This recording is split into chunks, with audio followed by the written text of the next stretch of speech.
நம்ம ஆட்சிக்கு வந்தா அது என்ன வந்தா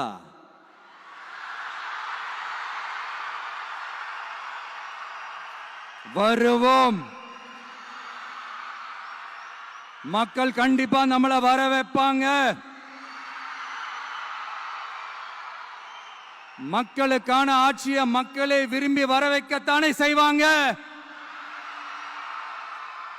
அப்படி மக்களால் அமைக்கப்பட போற நம்ம ஆட்சியில நம்ம என்ன செய்ய போறோம்ன்றது அதுக்கான அந்த தேர்தல் அறிக்கையில அதுக்கான விளக்கத்தை டெஃபினட்டா கொடுப்போம். பட் அதுக்கு முன்னாடி ஒரு சின்னதா லைட்டா நான் கொஞ்சம் அதை சொல்லணும்னு ஆசைப்படுறேன். எல்லாருக்கும் நிரந்தரமான வீடு இருக்கணும்.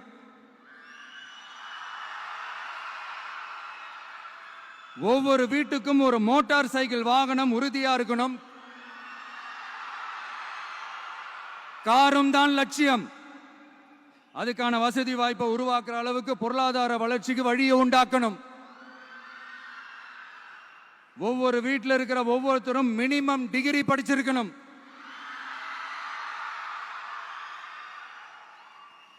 ஒவ்வொரு வீட்லையும் குறைந்தபட்சம் ஒருத்தருக்கு நிரந்தர வருமானம் கிடைக்கணும். அதுக்கான வேலை வாய்ப்பை உருவாக்கணும். அதுக்கு தகுந்த மாதிரி கல்வியில பாடத்திட்டத்தில் சீர்திருத்தம் செய்யணும். கவர்மெண்ட் ஹாஸ்பிட்டல்ஸுக்கு மக்கள் எல்லாரும் பயம் இல்லாம நம்பி போற மாதிரி மாத்தணும். பருவமழை காலத்தில் ஏற்படுற வெள்ளத்தால ஊரும் சரி மக்களும் சரி விவசாயமும் சரி பாதிக்கப்படாம இருக்கணும். அதுக்கு 4000 கோடி திட்டம்னு ஒரு உருட்டுனாங்களே, அந்த மாதிரி எல்லாம் எதுவும் இல்லாம உண்மையான ஒரு பாதுகாப்பு திட்டத்தை உருவாக்கணும்.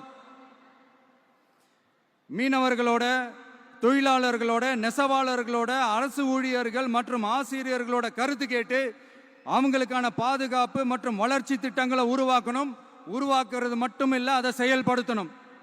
முக்கியமா இண்டஸ்ட்ரியல் டெவலப்மெண்ட்ஸ்ல கான்சென்ட்ரேட் பண்ணணும். எல்லாத்தையும் விட ரொம்ப ரொம்ப முக்கியம், சட்டம் ஒழுங்க ரொம்ப ஸ்ட்ரிக்டா வச்சிருக்கணும்.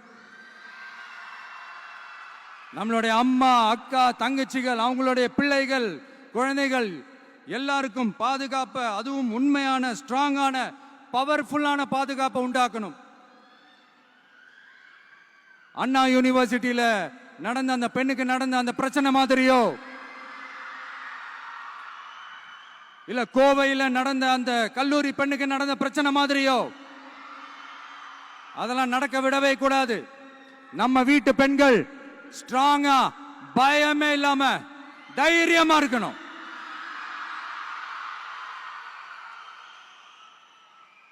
இதை எப்படி செயல்படுத்த போறோன்றது முன்னாடி சொன்ன மாதிரி நம்மளுடைய தேர்தல் அறிக்கையில் அதுக்கான விளக்கத்தை ரொம்ப டீட்டெயிலாக கொடுப்போம்.